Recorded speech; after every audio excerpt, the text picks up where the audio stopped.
Hey, just wanted to check in as we get ready for our midterm exam that's coming up on Wednesday in our History 201 course. We talked about this in class this afternoon, but wanted to make sure that we're all on the same page. Some of you I know are traveling for sports. Some of you have other things going on. Some of you, who knows what you're doing. But maybe you've decided this is the time to start a great comeback campaign. And this is probably the last minute to do so if you're behind in the course, because if you miss the midterm exam, it's going to be real bleak going forward. So let's think about how we can put our best foot forward on this thing that's going to constitute over a full letter grade when your final grade is put together as we go into midterms and spring break. So if you go into the course Blackboard shell, that's your first place to start if you haven't really thought about this. Hopefully, as I gave out the exam information last week, you got that together and went, I'm going to do this specific topic, and you've been paying attention to some of the things I've been asking you to do. But again, maybe this is where we're about to get it started, and everybody likes a good comeback story. So go into Blackboard, find our course, History 201. You open it up and you go, all right, let's see what we can figure out here. I hope it's not 3:27 a.m. and you're watching this video, but maybe it is. You're going to go in and you're going to see that the very first announcement says midterm exam topics. You can open that up. And that's going to pull up this document. It'll tell you that our exam is on Wednesday, March 2. It's during our regular class time, and that the exam is composed of 2 sections. And the first section is going to task you with matching the 6 aspects of historical thinking, as well as the 4 factors evaluating evidence, with their rightful definition. So what 10 definitions do you got to know on that front page to complete this matching part? You need to know historical significance, historical agency. You need to know progress and decline, continuity and change. You need to know empathy and moral judgment, and then you also need to know evaluating evidence. So once you get all those together, if you look at those note sheets, they're all right there on there. You're going to say, hey, that's only 6. If we're getting to 10, we need 4 more things. That's going to be political factors, economic factors, social factors, cultural factors that we have under our umbrella of evaluating evidence. And so that gets us to 10. The goals for the exam are for you to show me that you can do one historical situation with these aspects of historical thinking. So the first step is showing me that you know what the definitions are. If you don't know the definitions, it's going to be really hard for me to believe in the second part of the test that you know how to apply them to a historical situation. So make sure you show up ready to roll and go 10 for 10 on the front. That section's there to give you a couple of advantages. First, it gives you the chance to build a bank of things and know that you can be confident in what those definitions are as you start to apply them, as well as it gives you maybe a way to get unstuck as you work your way through the essay part of the exam. If you forget maybe what something is, maybe you came in, were able to get them fresh off the top of your mind onto the exam and know that at least you have that part correct.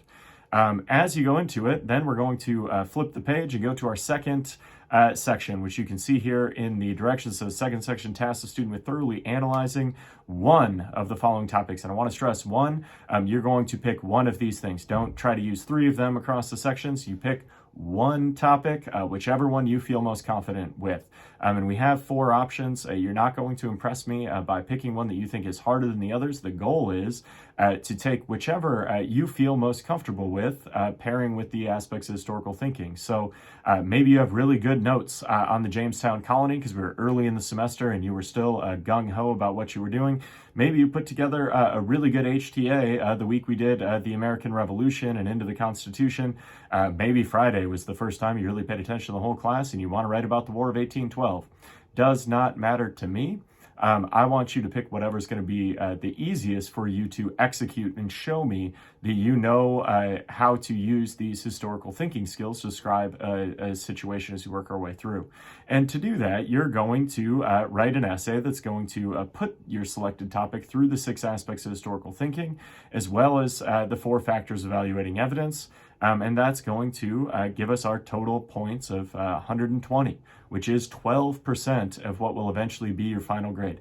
This is important that you show up ready to go. I gave you these topics over a week in advance. I hope you've put some work in before. Hope you've been practicing these skills on your HTAs on a week-to-week basis.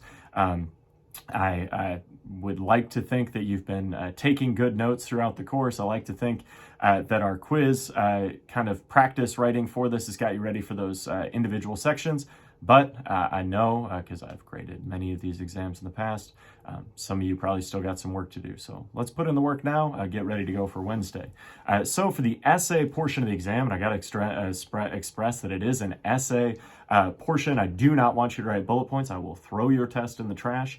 Believe you me, and you'll get 0 out of 120 if you just list off individual thoughts. I want you to be composing paragraphs in each of these sections. So by the time everything's said and done, you will have put together individual sections on each of these topics. So if you're going to do this, you're going to flip over the test, and the first one's going to be historical significance. And if you're trying to build an argument about this and get to what I think is a quality response, which is probably 5 to 7 quality sentences that show me that you know what the skill is and can apply it to the situation, the easiest way to do that is, let's say you're going to take development of the slave system, and you're going to say in that historical significance section that the slave system develops is in a historically significant way because it underpins the early American economy.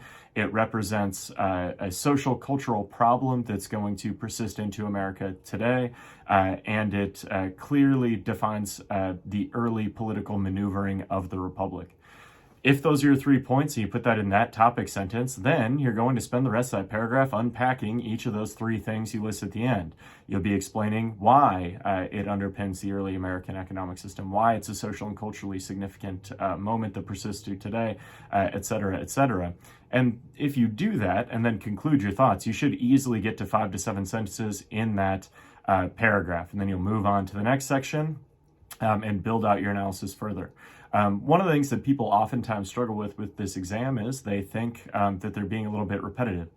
The important thing is to be linking the sections together to show me that you understand the aspects of historical thinking. So maybe a way to do that is to think about, if you're talking about Jamestown Colony and the Powhatan Confederacy in your continuity and change section, and you say that this topic represents continuity and change because there are the continuities of Powhatan trying to continue to lead his tribal people in ways that are traditional.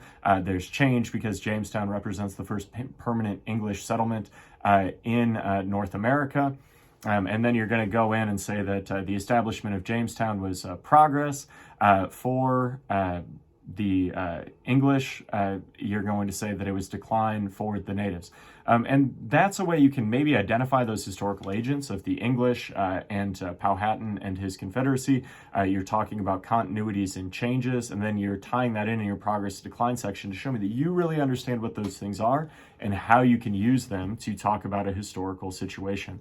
And so as you work your way through, it's about building solid paragraphs in each of those sections. Some of us are going to be better at this than others because some of you have been putting in more time. Some of you have been really working on this throughout the semester in ways I've asked you to. Some of you got some work to do. But we're going to see where we're at on Wednesday, and then we're going to come back together. I'm going to meet with you one-on-one starting on Thursday to go over your exams and how the course is going for you. And then we're going to work our way through the second half of the course with a new focus on what maybe we need to improve, what we're doing well, and ultimately end up in the final exam 9 weeks from now, ready to do this thing again and see how we've grown. So as you work on this, I just want to make sure that you're putting your best foot forward. I'm going to get these graded Wednesday afternoon as you take the exams. Hopefully I'll have them locked up Wednesday or Thursday at the latest, and then we'll be able to start planning for the rest of the semester. If you have questions, make sure you're reaching out. Tonight, Monday, you could show up at the ACE at 7 o'clock for the History Help and Hang. There'd be a good opportunity to maybe get some questions answered there. Otherwise, you can shoot me an email or whatever it may be. We do have tutors for these classes. Whatever you got to do, make sure that you're getting yourself prepared for this exam. This is important. It's going to be, as I mentioned, more than a full letter grade of your final grade, so even more than that now because we don't have as many points. And I want to make sure that after giving you these topics a week in advance, after we've worked on these skills for the last 7.5 weeks, we're ready to roll. So put your best foot forward. Let me know where you need help, and let's get after it on Wednesday and have a really successful exam. Thanks.